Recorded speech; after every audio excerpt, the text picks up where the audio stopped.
joining us now, as he does every Thursday at 4 o'clock, is great Mike Mayock. You can hear Mike on the Believe in Eagles podcast with Lee Mayock, and you can also hear Mike on Saturday on WIP, as he will be part of the team calling Army-Navy that you'll be able to hear on WIP for Westwood One. So what's up, Mike? Hey, what's happening, fellas? What's up, Mike? Army-Navy, that's cool. Have you been part of the, forgive me, I don't know, have you been part of that broadcast team prior to this year? Yeah, this is either my sixth or seventh one. I think I did 3 on television. I've done 3 or 4 on the radio, and if you gave me a choice between going to the Super Bowl and going to Army-Navy, it wouldn't even be a blink. I'd be all over Army-Navy. Well, the pageantry at Army-Navy surrounding it is, Ike disagrees with you, though. No, okay. I'm saying that I'm not surprised at all. Okay. Are you kidding me? Okay. This is Army-Navy guy through and through right here. Yeah. That's cool, man. That's cool. Yeah. So you be able to hear Mike. What time's the game start Saturday? Is that it? Just after 3 o'clock. 3 o'clock kickoff. You can hear it right here on WIP, and it is being done by Westwood One. Mike, I think you always give us great info about what you saw on the tape from the game. I think this week is particularly interesting because we have heard from others, about maybe it didn't work out, but they saw some promising things on tape regardless. And I'm wondering what you took away specifically from the offense from Monday night's game. Good question. What I took away on the positive side is they ran the ball efficiently. They averaged 5.5 yards a carry. Barkley averaged over 6. They were in gun about the same ratio as they were. They were in under center about the same ratio as gun, which I like. Like to see even more play action off under center.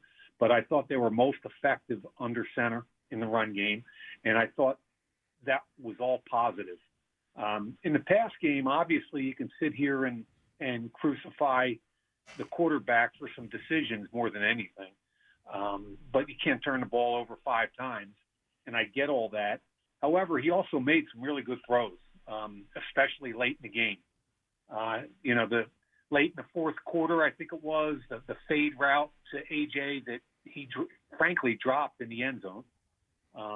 I thought that was a hell of a throw. He had a 20-yard scramble in overtime, called back. I think it was a 3rd and 16 was my favorite throw of the day. And he hit, I think it was Smitty, coming on an in-breaking route at about the first down marker, around 15 or 16. But the timing of it was perfect.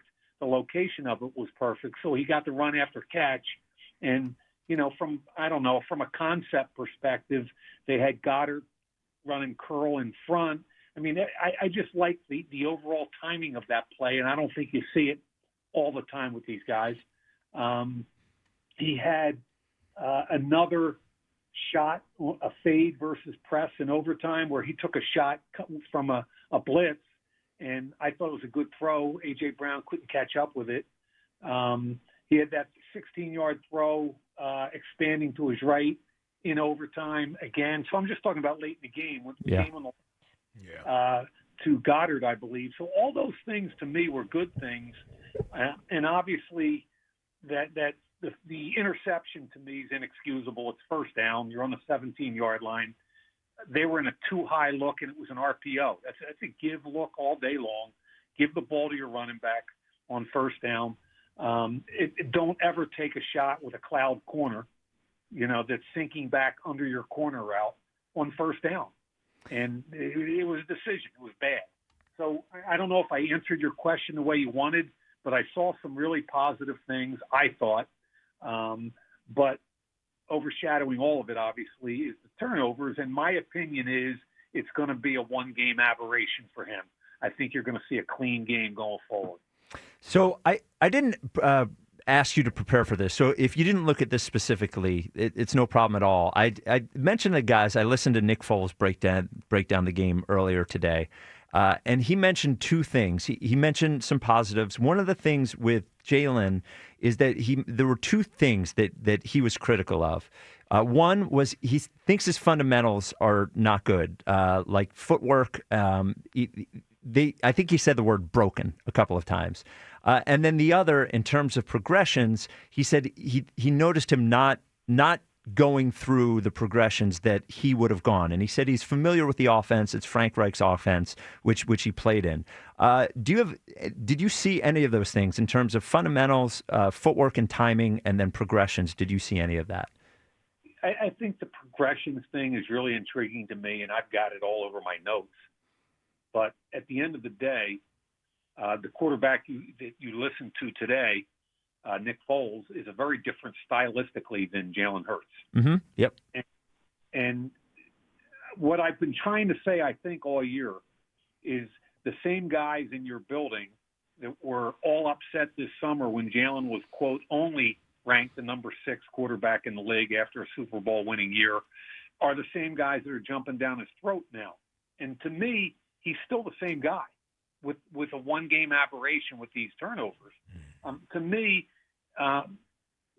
is he ever going to go through progressions to the extent that a Nick Foles would or a Matthew Stafford would? No, because they're very different style quarterbacks. Some quarterbacks that come into this league trust their legs so much that if that first or second read isn't there, they're gone. They're going to trust their legs. They're going to expand. They might have the ability to throw it down the field on the run, but they're more comfortable out of the pocket, expanding and moving. Other quarterbacks are going to hang in there and take shots and try and get through their progressions all the way. And I don't think you're ever going to see that with Jalen. I think that's fair. You did mention his legs. He's running less this year than he ever has, specifically in designed runs. If he's not going to do it, he's not going to do it. If they haven't decided that if they've decided that they want to wait for the playoffs or whatever that is, that dimension, how much do you think the offense is missing that dimension of his game? I think that is an important dimension of the game, and I always have. I think it's hard. What is this right now? Year 6 for Jalen in the league, I believe? Yes. Yep, 6. I kind of was watching some Lamar Jackson tape a couple of weeks ago because I had a Baltimore Raven game, and I didn't see the same guy, the franchise quarterback that I've seen for the last 6-7 years. And he's taken a lot of beating. He's taken a lot of hits over the years, and he's had lower body problems this year, and it also affected his passing. So I saw a completely different guy this year with Lamar than I've seen in prior years. Now, do I see a different Jalen? No. But I do believe that a lot of these quarterbacks that trust their legs take a lot of hits over the years, and I do believe that I don't want to use the term saving it for the playoffs because right now they got to win every freaking game they can win. Mm-hmm.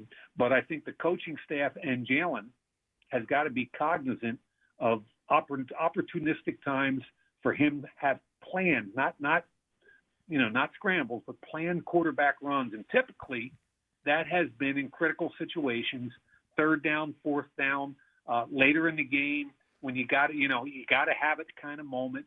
That's when he does it, and now's the time.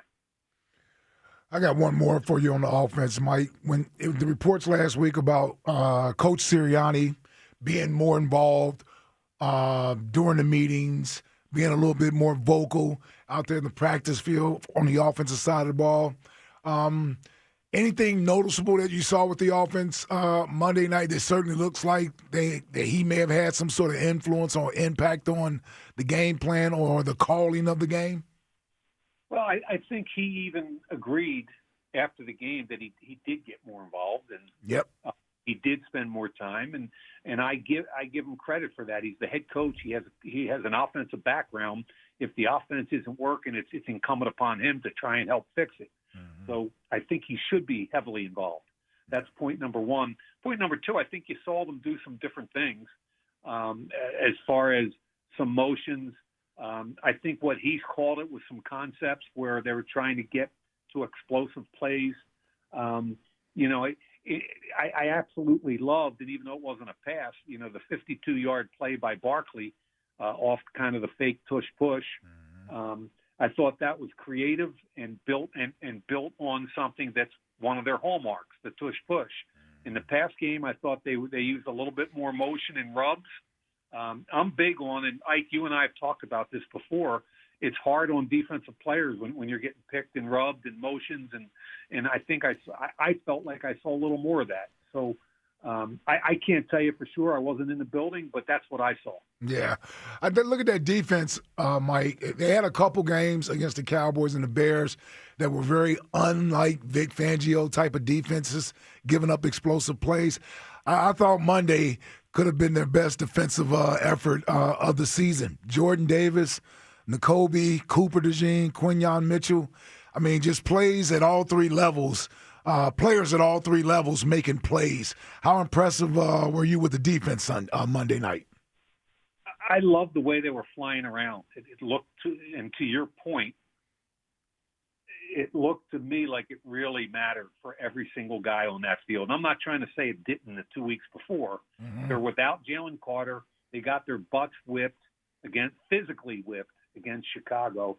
I thought they came out and flew around. I loved what they did in the pass defensive side of the game. First of all, I think I want to say Phillip Rivers. I think Justin Herbert had a cloudy, muddy read almost all the time. They shut Ladd McConkey down. I think he had one catch, 12 yards with 5 targets.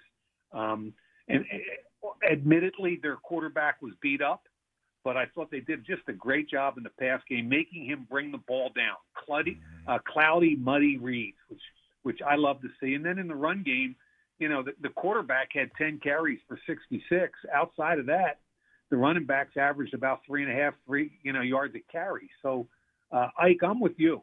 I thought they flew around. I thought they got to the football. And I think in any other week where the offense doesn't turn it over 5 times, they win that game just because of the defense. Last one here, Mike. So overtime, the new overtime rules. I was 100% on board with you kick it away because then you know what you have to do in that second possession. However, somebody gave an argument against it, saying if you get the ball first, then it's only a 10-minute overtime, you're going to get that third possession. So, right. I'm wondering where you stand on kicking it or receiving it in overtime with the new NFL rules. Yeah, I kicked this around with some of my coaching buddies this summer in a couple different training camps.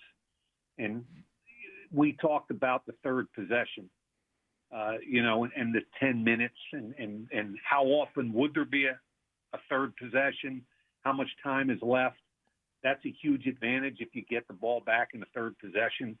But most of the coaches I talked to, and I think the way I felt, was that I kind of like the idea of knowing it's the bottom of the ninth inning. I need to know what I got to score to tie or beat you. Yep. So the whole field is 4 downs. Yep. Right? It's a 4-down field, and I like that. Okay. Yeah. That's my argument for it, is that you take the ball first. There's going to be a chance where you got to decide to kick a field goal, yes, punt it or not. You take it second, like Mike said, it's a 4-down. Yes, a 4-down situation. The 4th and 4 on the 41. All of a sudden, you know what you're going to do if you have the ball second. Yeah. Yep.